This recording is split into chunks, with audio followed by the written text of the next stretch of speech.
Welcome to the deep dive. Today we're, I guess you could say, strapping on our scuba gear and diving into the world of elementals and nature spirits. Oh, I like that. You know? You sent us some really interesting excerpts about these unseen forces, and Yeah. we're here to kind of figure out what they're all about. So get ready for, I guess, a journey into nature's magic. Well, it's not every day we get to, dust off those ancient beliefs and actually, think about them in our modern world. Right. So I'm excited to dive in and see what these sources actually say about these beings, their role in the natural world, and maybe, how we think about them is actually changing today, even as we speak. Okay, yeah, let's unpack this. Yeah. We're talking about elementals and nature spirits, Yeah. and these excerpts, they describe them as unseen intelligences, Mm. which, I gotta say, that phrase kind of sends shivers down my spine. Yeah. It makes them sound like beings, not just like forces. Right. What do you think about that?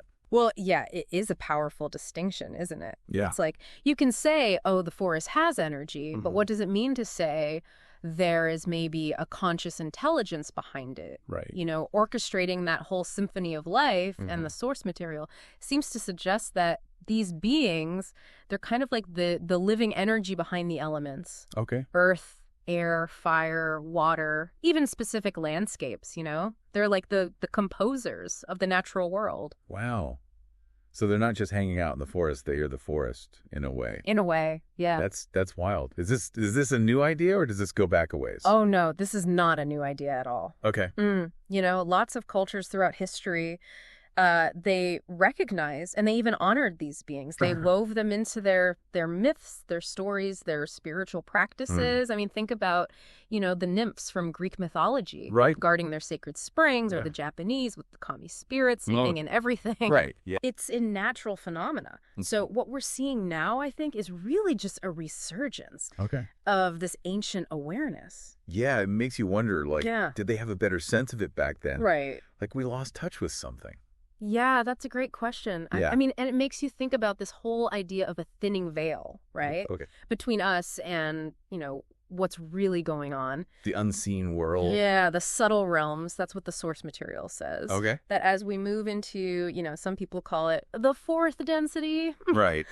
we might just be more receptive to, to feeling those subtle energies, the beings that embody them. Okay, hold on. Fourth density. That sounds like we're about to warp speed into another dimension. Right. Can you break that down a little bit? What are we talking about? Yeah, so think of it this way. Our senses, they're like radios, right? Okay. Tuned to a very specific frequency. Fourth density, at least as our source material describes it, it's not so much about traveling to another dimension. Right. It's more like we're fine-tuning our radios to pick up subtler frequencies Okay. that have always been there, Okay. but we just couldn't perceive them before. Right. Like imagine putting on infrared goggles. Right. Suddenly you see all these heat signatures you couldn't see before. Okay, I see. You're not in a different reality. Right. You're just aware of more of this one. So we're not going anywhere. We're just kind of expanding Yes. what we can experience here. Exactly. And as that veil thins, Sure. we might find ourselves, I don't know, being more aware of how interconnected everything is, Right. sensing the presence, the aliveness in Uh-huh. nature that's beyond, just the physical. Okay, so that's exciting Mm. and also a little unnerving at the same time. Yeah. But I have to ask, if these beings are more, I don't know, are we supposed to be bowing down to trees now? How do we interact with this? I mean, I wouldn't necessarily say bowing down. Okay. But yeah, the source material, it really emphasizes, respect Right. and openness Okay. and being willing to attune to their presence. Okay. So it's less about grand gestures and more about just, cultivating this appreciation Okay. for the natural world around us. So it's a relationship Yeah. like we would have with another being. Yeah, But in this case, it's rooted in respect for nature. exactly. Yeah, And like any relationship, you need to communicate. Right. And the source material, it actually talks about offerings and I'll- ceremonies as a way of, showing respect, gratitude. Okay. So imagine you create a sacred space out in nature. Okay. You leave an offering of, food, drinks, something like that. Okay. You engage in a ritual that honors the spirits of that place. Right. Like a give and take. Yeah. And these practices, they're not new. Right. They've been around forever in all these different cultures. Yeah. It's like we're being asked to remember something that Yeah. we've forgotten. Exactly. Okay, I like that, yeah. Yeah. So let's talk about something that was mentioned in the source material. Yeah. This idea of earth healing Yes. regeneration. This is where it gets really cool. Okay. Because now you're talking about combining, human intention Yeah. and ingenuity Okay. with this ancient power. So we bring like the science and they bring the magic kind of. Yeah. Like we bring our understanding of technology and they've got this deep knowledge Okay. of how the earth really works. Right, like an insider's perspective. Yeah. And the source material seems to say that this could be like a game changer for the planet. So it's not just asking them for help. No. It's working with them Yes, it's a partnership Oh. to solve these problems. to deal with things like, climate change or pollution. Right. I mean, think about it. Planting trees, Right. cleaning up polluted areas, Right. protecting wild spaces, but also like shifting our consciousness, Okay. being more in harmony with nature. So it can be these like grand actions, Yeah, but also just changing how we think. absolutely. Well- Every little thing has a ripple effect. So it's almost like we're being asked to step up Yeah. and be caretakers Yes. of the planet, not just live here. Yeah. And this next part is where I got really interested because Okay. the source material, it talks about, elementals maybe being able to enhance us. What? Well, Enhance our abilities. yeah. Even granting like Yeah. magic. Whoa, hold on. Are we talking fireballs? Well, let's not get carried away, but it Yeah, right. specifically mentions fire, air, water. Okay. But it's not like, party tricks. It's Okay. about deep connection. Right. It's about collaboration. So not bending them to our will, but Yeah. working with them. Think Kind of, so. I don't know, access something. Yes. And I think that is a really key difference. Okay. We've been in this mindset of dominance. Right, control. Yeah. Like nature is something to be controlled. Yeah. And I think what the source material is saying is that, we have to shift. It's about We understand that everything is connected. Right. And our actions, even our thoughts, they have an impact. Okay.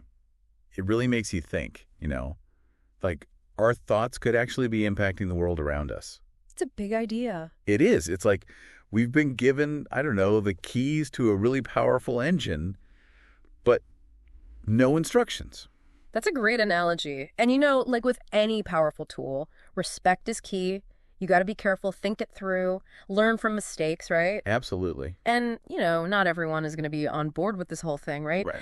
Even in what you sent over, the source material, it even says that some people, they might think this is all a little out there. Yeah.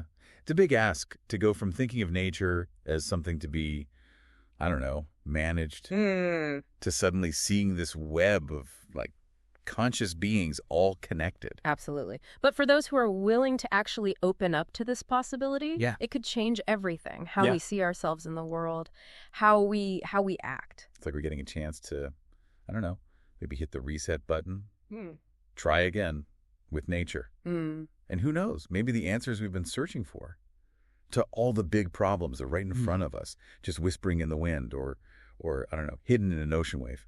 That's beautifully put. And I think you've hit on something essential here. We need that sense of wonder again. Like a child seeing the world for the first time. That humility. Wow, this has been quite a deep dive. It has. We've covered a lot. Ancient wisdom, future possibilities, and everything in between. What really stuck with you? Looking at all the source material, what really strikes me is this feeling of possibility, but also a huge sense of responsibility, right? All right. As we learn more about these subtle energies, we got to remember to approach it all with respect, humility, a deep, deep care for all beings. It's a call to action, isn't it?